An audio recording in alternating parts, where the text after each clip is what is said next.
Ngập đúng như thế luôn. Đúng rồi. Chùa ngập cao. Đây là sông mà. Đâu sông gì dân đi chứ.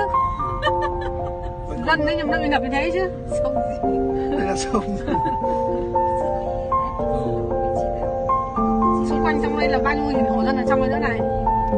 Cái này lội luôn ra nhá. Nhiên. Bạn ấy còn ngập bún nữa kìa.